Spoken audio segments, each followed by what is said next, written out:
lot, but my knowledge of homelessness was at a high policy level at the time. And, as far as details and or detailed data, that's just something that I'm going to need to learn, and I'm learning it pretty quickly. But I was involved in the Kem Gardner group. We talked about governance. I think that the governor's been quoted that the way the governance, he feels at least, has been over the last several years is, a ship with 12 steering wheels, and that we needed to bring it into a single governance model. And that was a recommendation by the Kem Gardner Institute effort. There was a bill drafted.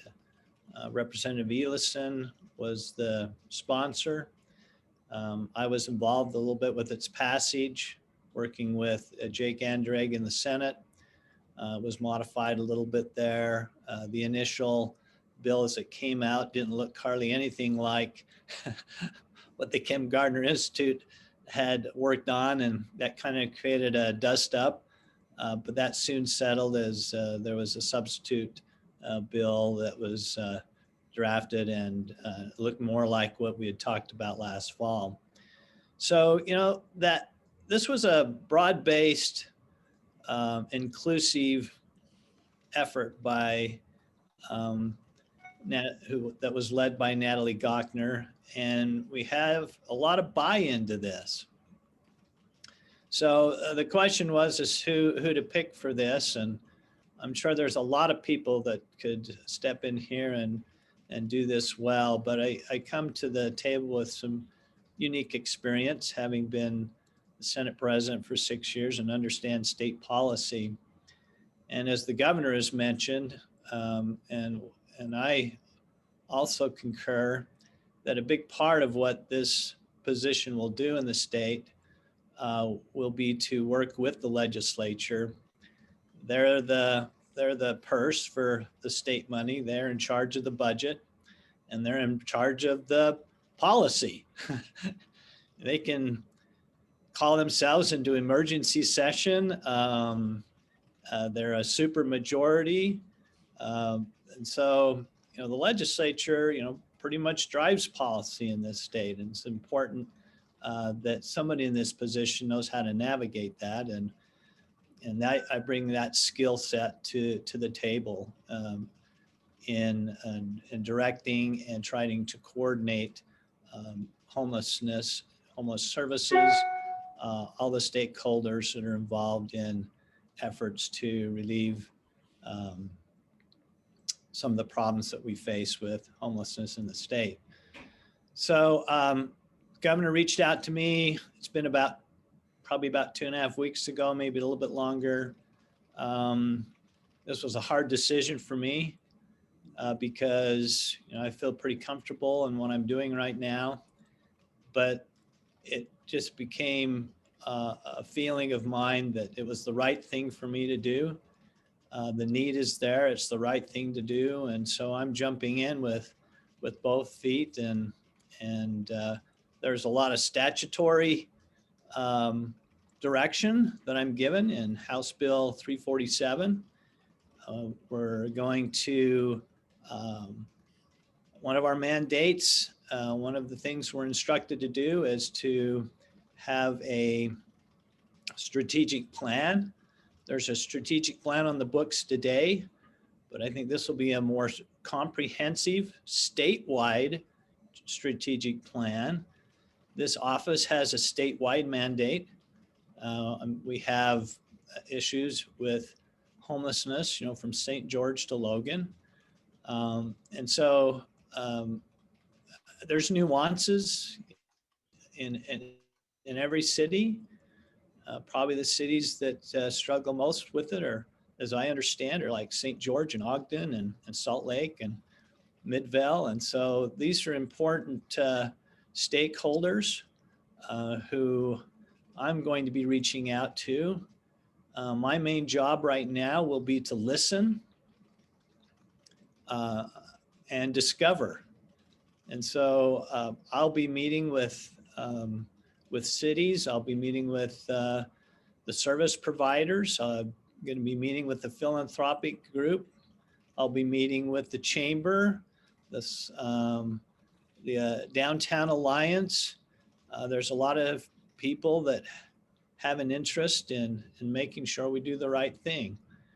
And then I will also have a council that has mayors, department heads, appointments by the governor that will also need to concur with what we come up with in the Office of Homelessness, or the Office of Homeless Services, as it has been named in the statute.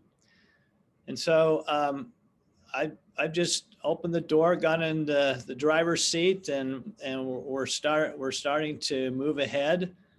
Met with my scheduler yesterday, and we've now got a pretty aggressive schedule to meet with stakeholders.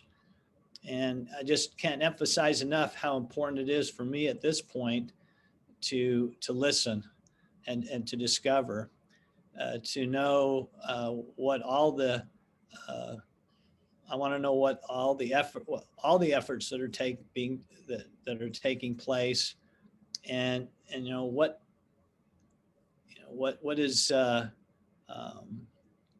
what people think are the answers to our homeless problem, which is very apparent, especially in Salt Lake City. And with that, you know, I'd rather just, I think, instead of just talk, I'd rather address questions. I'm excited about the position. We have a great staff that is now going to be taken out of workforce services and put into the new office that was created by statute, the Utah Homeless Services Office. And so we've got all the tools that we need. Now we just need to move forward with it. Great. Thank you, Senator. I think George is going to kick us off. George, do you want to get us started with questions? Yeah, I think it was somewhat of a surprise when you were named to this post, because other than your experience in the legislature and with Operation Rio Grande, I mean, homelessness and human services isn't really your background. And I think maybe we sort of expected somebody from that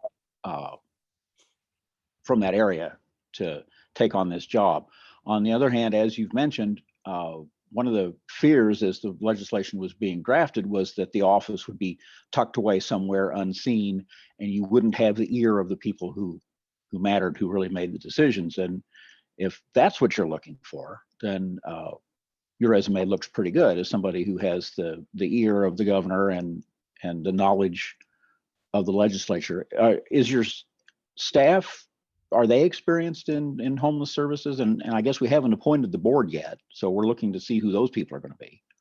Yeah, the staff have been working in this realm for years. They are the staff that in workforce services has had charge of homeless services, the budget, and the implementation of policy. And the board, when is that? They haven't been appointed yet, I understand. Well, some of them are like de facto members, the mayor of St. George, the mayor of Midvale, Salt Lake, and mayor of Salt Lake County. And then there's some appointments by the governor. And then Workforce Services has an appointment, or the executive director of Workforce Services, of Human Services, of Corrections, or their designees. So we're now reaching out to all those organizations to see who is it going to be the executive director, or is it going to be another member of their staff?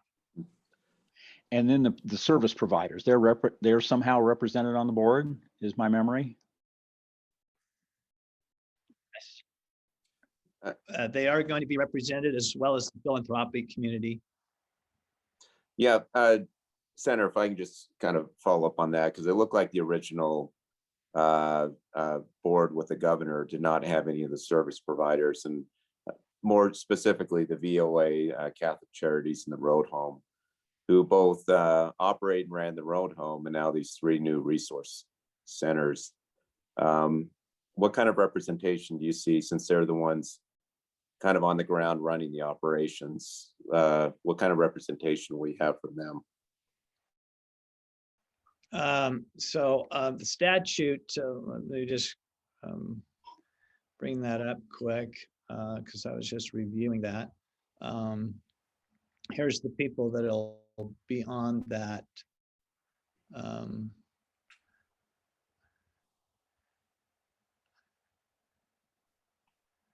So we've got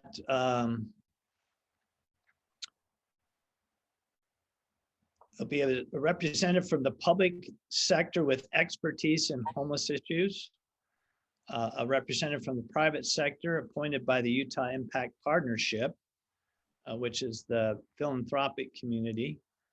There'll be executive directors, member of the Senate, member of the House.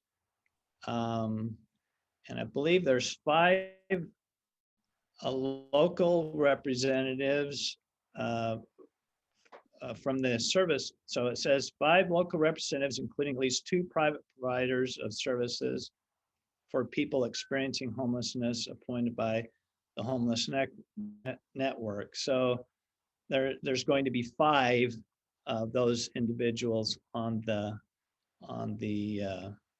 council. So and then if you and just to finish that up, one individual has experienced homeless, so a person who has been homeless will also be on that council. So is this council different than what was recently announced in the newspaper regarding sort of your kind of cabinet that you have? Will there be sort of a separate council? Is that what you're referring to, or will that? This is the council we just talked about, is the one created by statute. Mm-hmm. And the governor has an advisory council, and that's what was in the press release, which So is really which is just really a cabinet level advisory group. Okay, so there's an advisory council, and then there's this additional council as well. Yeah, the council that will be integral with my position is the State Homelessness Council, and then we will also get advice from the advisory council of the governor, but many of them are the same people that, or their designee, that will be on both.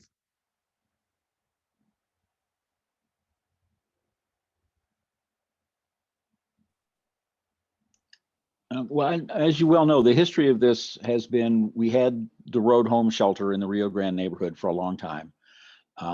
They were kind of alone in this, pedaling as fast as they could. The situation in the neighborhood got to be unsustainable. The state moved in. That shelter is now not only closed, but bulldozed, and now designated as the site for some apartments. We have 3 new homeless service centers, which add up to fewer beds than the old Road Home did. The idea being that you won't need as many beds because you'll actually reach out and help these people and cycle them through and get them into housing. And so fewer beds will serve.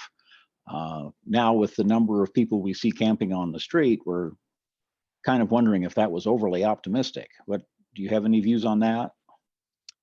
Well, it's hard for me to I can probably express a view, but this is part of what I'm going to be doing over the next, several weeks, is learning, listening, looking at the data, what data is available. But I don't, at least the vision that I thought we had for the resource centers is that they wouldn't be long-term housing. And, there's going to be an audit by the legislature. I think they're almost finished with it. and it will be in the next audit committee, which is sometime in May. So we'll know a little bit more about what's happening at the service centers. But at least what I've gathered at this point is that they're functioning how we envision them to function. And this is as a resource center, that if you're on the streets or suffering from a homeless situation, you can go into that resource center and receive services or be directed to services to help relieve your situation. And that's the part I don't know at this point, and I'm going to discover it though. That is, if the resource center is functioning like they're supposed to, which I think they are, at least that's the way I'm seeing it, then this back end is the area now that we need to focus on, and that's getting people into a more permanent situation. Because if we can get people into a more permanent situation, we probably have plenty of short-term with our resource center. And so the model or the vision is right. It does seem like at this point that the complete execution of the design has not been, has not altogether been implemented. And it may be because we have a housing shortage. And I think that's probably a big part of this is the beds are filled, and then what do you do? And then of course you mentioned people on the streets, some of which, and I don't know how many there are, but some would be a little bit shelter resistant. That's their preference, is to live on the streets or live in something like, live in a tent of sorts. And that's probably because of, maybe some phobia or other issues. And that's all information that I think a lot of people know. I just need to, get with those people so I understand what's going on. Speaking of the shelter resistant populations, and I'm sorry, I came in a little late, Taylor Stevens. I cover homelessness for the Tribune, and it's nice to see you again. Do you have any thoughts on how you might help people who don't want to be in a traditional shelter? Is that a sanctioned encampment? Do you have any thoughts about what that might look like? I wouldn't want to say anything today because I just, it would just be, I want to take the approach that we measure twice, and then cut once. And that means that there's a lot of people that need to be brought into this discussion. Is it tiny homes? Is it an encampment somewhere? Is it that we expect at least some effort by people who are on the streets, and require them to be in some housing situation? I mean, there's a number of different possibilities here, and maybe there's the solutions there's a spectrum of solutions, and so we'll have different options for people on what they, give them some choices on where they would relieve their housing challenge. The mayor is very supportive of the tiny home concept. Have you given that in particular any thought? What do you think of that? I think it seems like a great concept.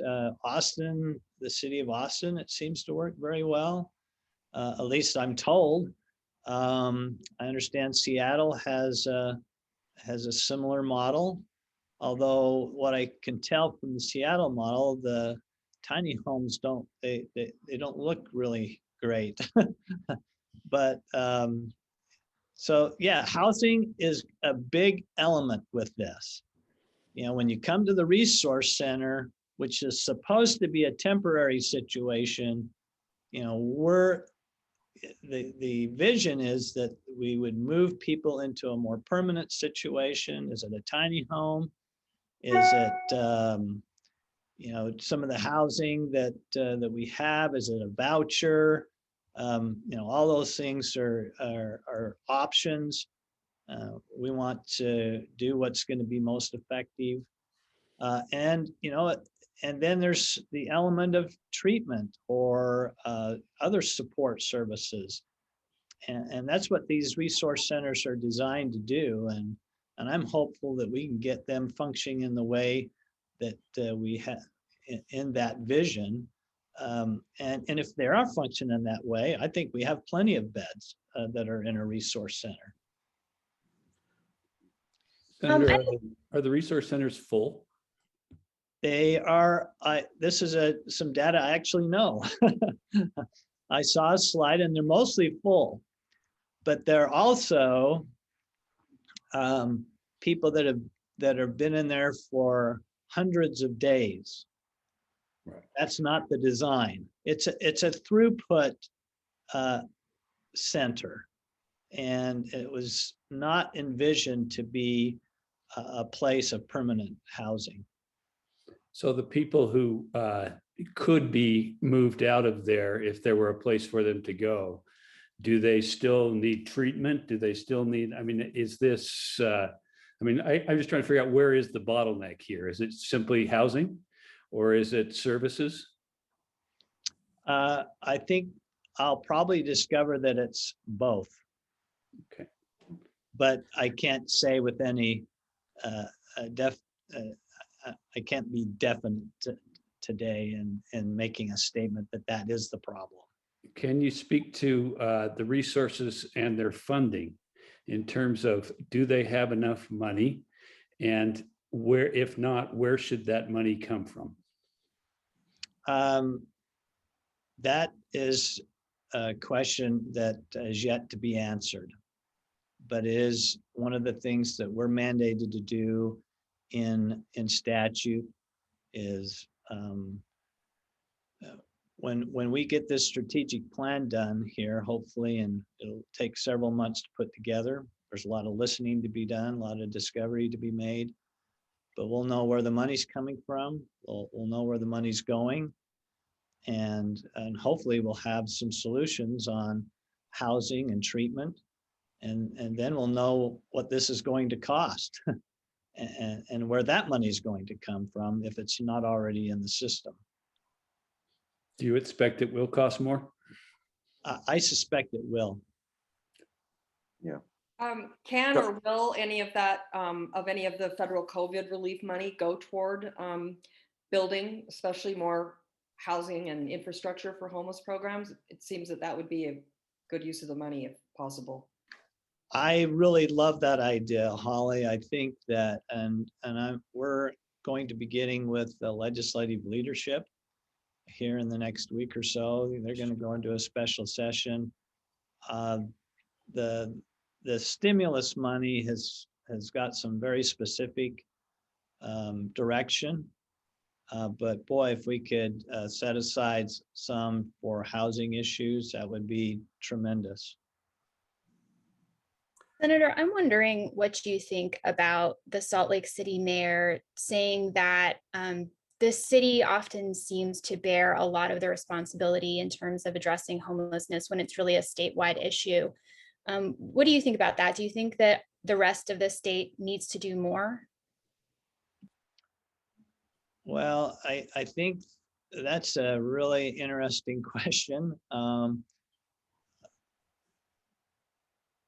If you talk to somebody from the mayor of St. George or the mayor of Ogden, they would probably also say that, or some of the other cities, that the state needs to do more also in those places. It seems to me that it's very apparent that Salt Lake seems to be the main epicenter, just because of the visual of people camping on the streets.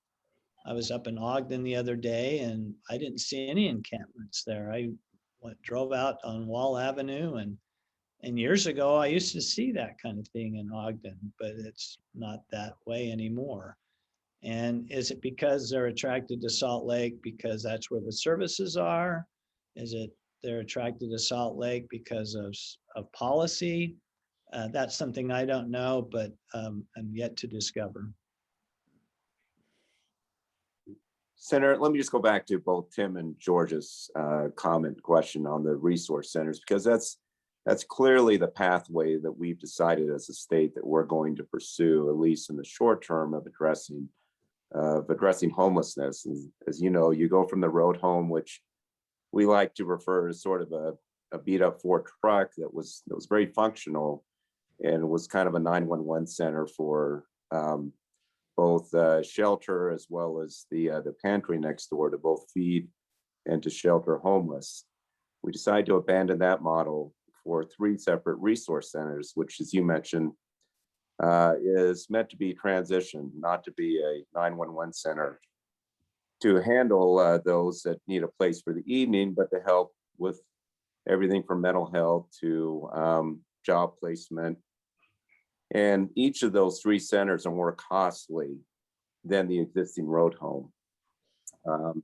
The governor, when he was a candidate, referenced that in order to pay for these, a lot of these funds were going to come from the philanthropic community. So Gail Miller and my family have been sort of the 2 leading philanthropists of raising money for homelessness. And even as much as we've raised and contributed, it's not even a fraction of what each of these 3 resource centers need a cost. Now, these resource centers, I understand, still carry a certain amount of debt. They haven't been paid for yet. And then you have the ongoing operations, which are kind of in the $30+ million each year in order for them to operate as a resource center rather than as an overnight shelter. So the funding is going to have to come from the state government, because philanthropy has demonstrated that, that at least what we've seen in the last couple of years is just not there. So how do you see, and obviously in your position, serving in leadership, what is the appetite to really demonstrate whether or not there's going to be support to this new model of these resource centers? Because again, before we go on to sort of affordable housing and other things, we have to figure out this model we have right here, if that in fact is a pathway that we're going to go down. So how do we both pay off the debt, come up with ongoing operations to make these true resource centers rather than overnight shelters, so that we can sort of move beyond sort of broader issues relating to homelessness? Yeah, and that's a great question. The answer is, at least at this point, we got some ideas, but I think for the most part, it's unknown. But this vision isn't new vision. These are things we talked about back in the Rio Grande days when I was in the legislature, when we had the big dust up there, and there's some conflict between the legislature and the city about how this should be approached. But I think it's clear, at least to me, that the vision of the homeless or the resource centers is not just an overnight stay. I would call it a temporary stay. It's a place where people get directed to services, to more of a permanent housing. But the idea that they were going to be now permanent housing or long-term housing, that was not the design. And so on the back end of that, and you I think you asked you're asking a question. It's the daunting question is, if we can't even afford the resource centers, how are we going to afford the permanent housing on the backside of this? Because that's critical to this. Because if we don't have the throughput, if the resource centers are more of a permanent housing, we don't have enough resource centers. And that's an obvious thing, I think, for at least me, and I think for most of us. because you have so many people living on the streets. And our hope is that we could at least find housing for all people, and that we wouldn't have people needing to live in a tent along the Jordan River or along a street in Salt Lake City. You know, that's at least what a lot of people would like to see. That's what I would like to see. And but yeah, the only way that's going to happen is if we get people into out of a tent and into some into a housing situation. And as far as where that money is going to come from, well, the legislature, you know, appropriated, it was what, $40 to $50 million towards more of a low-income housing situation. I know that may not translate into what we need here, but I think that with some of the one-time funds that the legislature had last year and are predicted to have again, and especially if we can get some money from infrastructure or stimulus funds, you know, this is a great opportunity to spend on some of this permanent housing solution. So Senator, are there people in those shelters or those resource centers who have been there for more than a year? I understand that there are a lot that have been there over 200 days, but I haven't actually seen the data, but this is what my understanding is. And I'm sure that they're functioning more on a medium to permanent type of situation for a lot of people, rather than a very temporary, you know, maybe a week or two until you can get into a situation and get your needs met through other services, which would be housing to a large degree. Senator, we've been talking for just over a half hour now, and we haven't discussed mental health at all. Hasn't come up. I'm wondering where it fits with respect to the work that you and your team will look to do, and how what you've seen so far is or isn't working. Well, mental health is and substance abuse and addiction. Those are center issues in this discussion of homelessness, and treatment, we know, is a key element. But treatment, you know, costs a lot of money. Do we have enough beds? Do we have enough opportunity for people to get treatment? Are they willing to get treatment? You know, we can't force people to do something that's against their rights. But how do we get people into them? And then one thing I'm discovering now, and it's been told me by many sources, is that we get people treated either and get them stable through medication. If it's a mental illness, if it's an addiction, it's through a treatment of some sort. But then there's really no support after that, and then they're back out on the street, back with their old friends, or because, you know, we all have a need to belong, and they're back with in their old situation, and back to their addiction, or not taking their meds, or, I mean, you know, it's a spectrum of issues. But and so the exit strategies from any kind of treatment, whether it be for mental illness or for any kind of addiction, that's paramount here. You know, so that we have a high success rate of people that are not only successful coming out of the treatment, but they have long-term success from that treatment.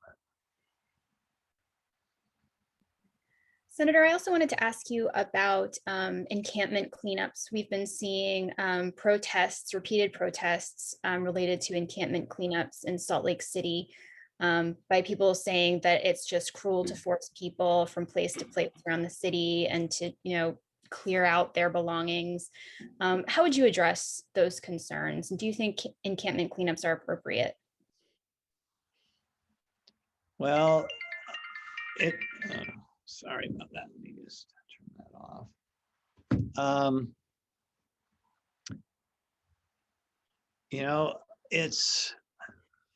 There's a public safety and there's a public health issue with people living on the streets. They don't have the sanitation facilities. They're an attraction to people who are predators on the homeless in so many ways. I think that is clear. That's very understood. And so encampments are really not the solution to the challenges that people find being homeless. And long term, that's only a disaster for the homeless, for the city, for all residents and all people in the state. And so that's the challenge is getting to a point where there's options for people and dealing with the unsheltered phobias that are out there. But at the end of the day, it's my hope that we can get people into a more permanent type of shelter and not in a tent living on the street. But in the meantime, you are supportive of the cleanups? Well, I think they're a public safety issue. And, I don't know all the details behind the cleanups. It's like, a question for Salt Lake City.